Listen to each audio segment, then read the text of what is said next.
শুভ সন্ধ্যা guys, দেখো আজকে নিয়ে আসছি মাছের ডাল।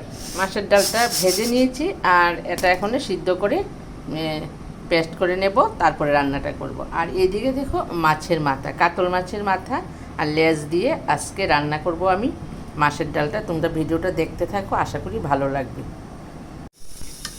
এখানে সিদ্ধ বসিয়ে দিই, আমি একটা গ্রাইন্ডারে পেস্ট করে নেব, তারপরে রান্নাটা করব। একবারে পালিশ করব না, মোটামুটি একটু নেব আর কি। এই মাছের ডালটা সিদ্ধ হয়ে গেছে, এখন গ্রাইন্ডারে দিয়ে দেব। আমি তোমাদেরকে দেখাচ্ছি সব। এই দেখো এখন পেস্ট করে নেব।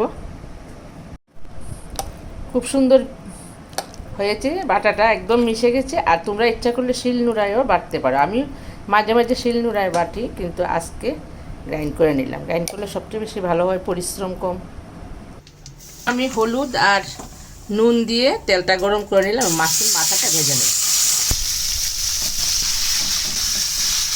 একটা লেজটাও ভেজে নিলাম, লেজটাও দিয়ে দেব ডালটার মধ্যে। একটু মাছ বেশি হলেই মাছের ডালটা ভীষণ স্বাদ হয়। একটু ঢেকে দেবে। খুব সুন্দর করে মাছের মাথাটাকে ভেজে নিচ্ছি, একটু কড়া কড়া করেই ভাজতে হবে। এবার ফোড়নটা দিয়ে দেব। এখানে শুকনো লঙ্কা তেজপাতা দিয়ে দিলাম। এবার রসুন ছেঁচা, এখন দিয়ে দিলাম পেঁয়াজ কুচাটা দিয়ে। এই দিকে দেখো ডালটাকে গরম জলে আর একটু ভালো করে সিদ্ধ করে নিলাম। এবার জিরের গুঁড়ো, ধনিয়ার গুঁড়ো আর হলুদ আর লঙ্কা এগুলি দিয়ে দেবো, দিয়ে নেব। এবার দিয়ে দিলাম কাঁচা লঙ্কা ফেসা।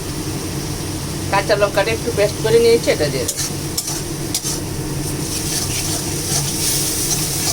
কাঁচা লঙ্কাটা সবসময় এইরকম অর্ধ বাটা দিলেই ভালো হয় রান্নাটা।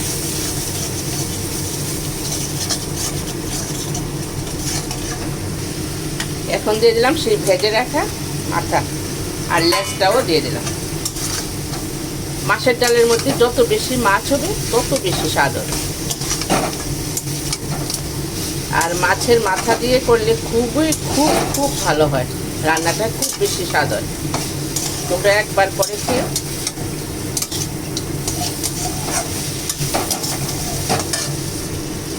এবার কয়েকটা রসুন দিয়ে দিলাম।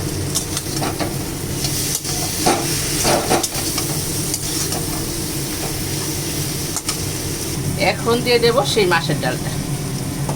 খুব ভালো করে উত্তা নিয়ে আসছে, আর এখন দিয়ে দেব।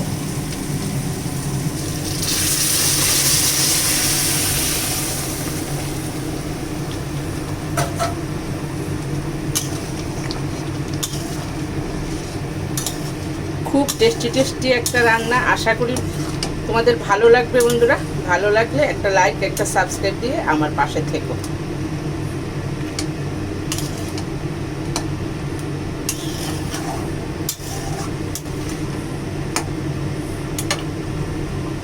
আগে আমার মা ঠাকুমা বাড়িতে জমিনের মধ্যে করতো মাছ কালাই। সেই কালাইটা ভেজে তারা বাটার মধ্যে অর্ধ বাটা করে তারপরে কুলায় ঝেড়ে রান্না করতো। আর এখন তো বাজারে কিনতেই পাওয়া যায় একদম ভাজা মাছ প্যাকেট করানো।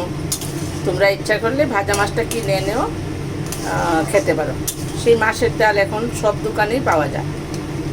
মাছ কালাইয়ের ডাল খুব ভালো জিনিস একটা, আর তোমরা একবার করে খেয়েও দেখো।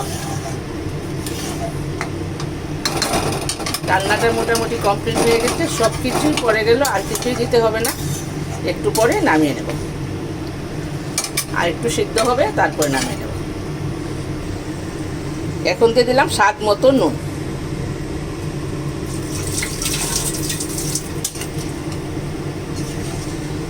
আগে তো মাছের মাথাটা ভেজেছি তেলের মধ্যে নুন দিয়ে, তাই নুনটা একটু পরেই দিই।